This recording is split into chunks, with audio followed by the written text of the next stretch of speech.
नमस्कार, स्वागत है आपका हमारे चैनल में। मैं रानी गुप्ता आपके साथ और बड़ी खबर महाराष्ट्र से आ रही है। आपको बता दें, इनकम टैक्स डिपार्टमेंट ने महाराष्ट्र के जालना में बड़ी कार्रवाई करते हुए 58 करोड़ से भी ज्यादा के कैश बरामद किए हैं। इसी के साथ ही 300 से ज्यादा की बेनामी संपत्ति को जब्त किया है और 52 किलो सोना भी जब्त किया गया है। आपको बता दें, दरअसल इनकम टैक्स डिपार्टमेंट की ये कार्रवाई स्टील कारोबारियों के घर पर की गई। इसी के साथ ही बड़े ही अनोखे अंदाज में आईटी विभाग की जो 400 टीमें हैं वो पहुंची थी और सारे के सारे बाराती बनकर गए थे और वहां पर इस रेड को अंजाम दिया। इसी के साथ ही सूत्रों के हवाले से खबर ये आ रही है कि वहां पर लोकल पुलिस को भी ये इन्फॉर्म नहीं किया गया था कि वहां पर आईटी विभाग रेड करने जा रही है, क्योंकि उन्हें डर था कि कहीं ये जो सूचना है वो लीक ना हो जाए, जिसकी वजह से इतना एहतियातन बरता गया।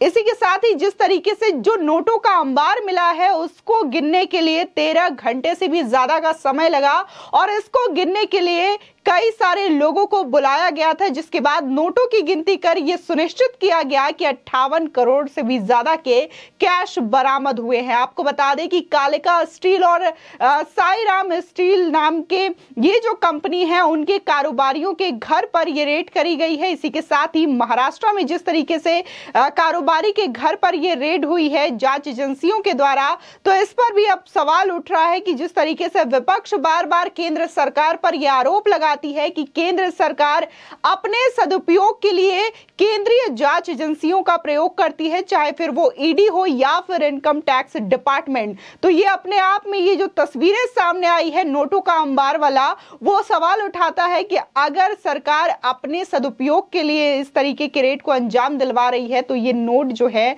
वो क्या है, क्यों इतनी बड़ी संख्या में जब रेड किया जाता है तो इतनी ज्यादा तादाद में कैश मिलते हैं। और इसी के साथ ही सोने की ज्वेलरी भी मिली है। देखा गया था कि केजरीवाल ने भी कहा था कि सेंट्रल गवर्नमेंट अपने उपयोग के लिए ईडी का प्रयोग करती है, ईडी की रेड करवाती है। इसी के साथ ही राहुल गांधी और तमाम कांग्रेस पार्टी को भी देखा गया था कि उन लोगों ने भी सवालिया निशान उठाया था और जब ईडी की टीम उनसे पूछताछ कर रही थी तो वो विरोध करने के लिए सड़कों पर भी उतरे थे। आपको बता दें, लगातार जो सेंट्रल जांच एजेंसियां हैं, ईडी और इनकम टैक्स डिपार्टमेंट, वो लगातार कार्रवाई कर रही है। फिर चाहे वो कानपुर से लेकर के दिल्ली की बात हो या दिल्ली से बंगाल या फिर महाराष्ट्र की बात हो, लगातार जो जांच एजेंसियां हैं वो कार्रवाई कर रही है और इनके हाथ में सफलता भी मिल रही है। कहीं 58 करोड़ से भी ज्यादा के कैश बरामद हो रहे हैं तो कहीं 51 करोड़ से भी ज्यादा के कैश बरामद हो रहे हैं। और ये जो नोटों का अंबार जब सामने निकल के आता है तो ये तस्वीरें साफ बयां करती हैं कि जिस तरीके से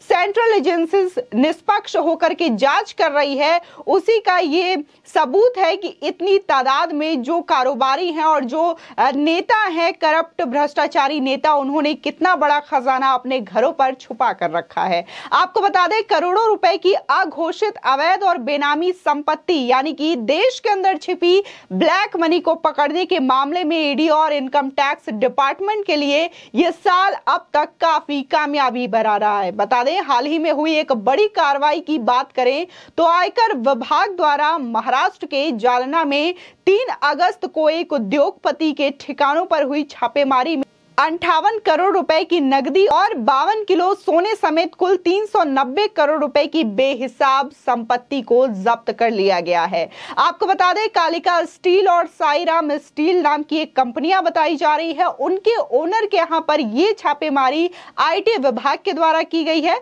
बता दें कि यह कारोबारी काफी समय से आयकर विभाग के रडार पर था। इसी के साथ ही पुख्ता सूचना के बाद आयकर विभाग के करीब 400 अधिकारियों और कर्मचारियों ने इस कारोबारी के कई ठिकानों पर एक साथ छापेमारी की। इसी के साथ ही आईटी विभाग के अधिकारियों ने इस स्टील कारोबारी के साथ उनकी कंपनियों और घरों पर भी छापेमारी की थी। बता दें, इस रेड में कई सारे अहम दस्तावेज, 32 किलो सोना और 58 करोड़ रुपए की कैश धनराशि मिली। आपको बता दें, आयकर विभाग की टीम ने इस कार्रवाई में कुल 390 करोड़ रुपए की बेहिसाब संपत्ति को भी जब्त किया है। वहीं सूत्रों के मुताबिक 3 अगस्त की सुबह आयकर विभाग की 100 से अधिक गाड़ियां जो हैं वो जालना में दाखिल हुई। इन गाड़ियों पर विवाह समारोह के स्टिकर लगाए गए थे। बाकायदा इन गाड़ियों पर राहुल वेड्स, अंजलि के स्टिकर लगे हुए थे और सैकड़ों की संख्या में आई इन गाड़ियों के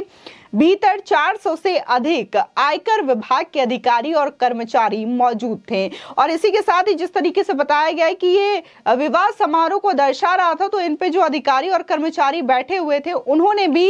विवाह समारोह से रिलेटेड लिबास भी पहन रखा था। आपको बता दें, गाड़ियों के इतने बड़े काफिले को देख पहले जालना के निवासियों को कुछ समझ नहीं आया। लोगों को ऐसा लगा कि ये गाड़ियां किसी शादी समारोह के लिए आई होंगी, लेकिन जिस तरीके से सावन के महीने में शादी की कुछ लोगों को इतनी ज्यादा अटपटी लगी कि उनके गले नहीं उतरी। हालांकि कुछ ही देर में ये बातें क्लियर हो गई कि यहाँ पर कोई शादी समारोह या बारात नहीं, बल्कि यहाँ पर आईटी विभाग की टीम आई है और यहाँ पर रेड करने वाली है। इसी के साथ ही जो पूरी तरीके से ये माहौल बना और जो संपत्ति सामने आई, वो अपने आप में सवाल खड़ा करता है कि आखिर इतनी संपत्ति को इकट्ठा कैसे किया गया और कैसे इस कारोबारी ने इस सारी संपत्ति को, चाहे बात सोने की हो, 52 किलो सोने की या फिर 58 करोड़ कैश की, तो कैसे इतनी ज्यादा संख्या में इसने अपने घर पे छुपा के रखी थी। आपको बता दें, इसी के साथ ही महाराष्ट्र के अन्य कई जिलों पर भी लगातार इस वक्त आईटी विभाग की टीम एक्टिव है और वहीं से ये सूचना मिली कि जालना के कारोबारी के यहाँ पर जो लिंक है वो सामने आया, जिसके बाद आईटी विभाग की टीम वहां पर गई और उन्होंने रेड मारा, जिसके बाद लोकल पुलिस को इन्फॉर्म किया गया और उनसे सुरक्षा मांगी गई और बताया कि उन्हें इस छापेमारी में इतने ज्यादा पैसे मिले हैं जिसके लिए उन्हें सुरक्षा चाहिए और उसके बाद लोकल पुलिस वहां पर पहुंची है। इसी के साथ ही आपको बता दें कि लगातार सरकारी एजेंसियों के शिकंजे पर कई बड़े कारोबारी और नेता लगातार फंसते चले आए हैं। आईटी रेड की कार्रवाई आगे इलेक्ट्रॉनिक सिटी नोएडा से होते हुए देश के कई प्रदेशों तक हुई, जैसे कि कानपुर में और कन्नौज में इत्र व्यापारियों के घर पर भी रेड करी गई थी। इसी के साथ ही कुछ और बड़ी बरामदगी की बात करें तो आईटी और ईडी की टीम आगे कोलकाता पहुंची, जहां से पश्चिम बंगाल की मुख्यमंत्री ममता बनर्जी की कैबिनेट के पूर्व मंत्री पार्थ चैटर्जी और पार्थ की करीबी अर्पिता मुखर्जी के ठिकानों पर शिक्षक भर्ती घोटाला के सिलसिले में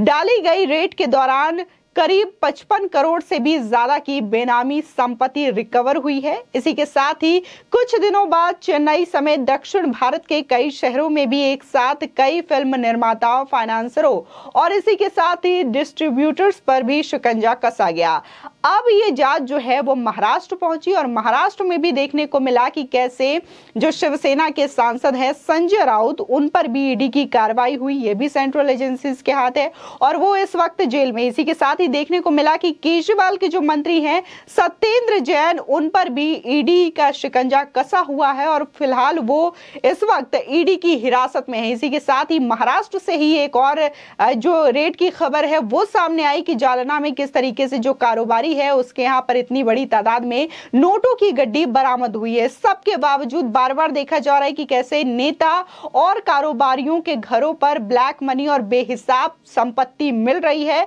रेड में। इसके बावजूद अरविंद केजरीवाल जैसे कुछ जो पॉलिटिशियन है वो ट्वीट करके ये कहते हैं कि ये लोग देश भर में नेताओं को गिरफ्तार कर रहे हैं, व्यापारियों पर रेड कर रहे हैं, उद्योगपतियों पर रेड हो रही है, आम लोगों को धमकाया डराया जा रहा है, पर इन्होंने अपने किसी दोस्त के खिलाफ कोई एक्शन नहीं लिया। अब परिवारवाद और दोस्तवाद बंद होगा, केवल भारतवाद होगा। इसी के साथ ही अगर हम कांग्रेस पार्टी की बात करें, राहुल गांधी की बात करें, तो वो भी हमेशा यही कहते हुए नजर आते हैं कि जो मोदी गवर्नमेंट है वो तानाशाही कर रही है, बेवजह रेड की वजह से रेड करवा रही है ताकि जो नेता है उनको परेशान किया जा सके। लेकिन जो सबूत सामने आते हैं ईडी की रेड में, वो अपने आप में ये सवाल उठाते हैं कि अगर वो भ्रष्ट नहीं है, करप्टेड नहीं है, तो आखिर इतनी बड़ी संपत्ति उनके निवास स्थान से, उनके जुड़े हुए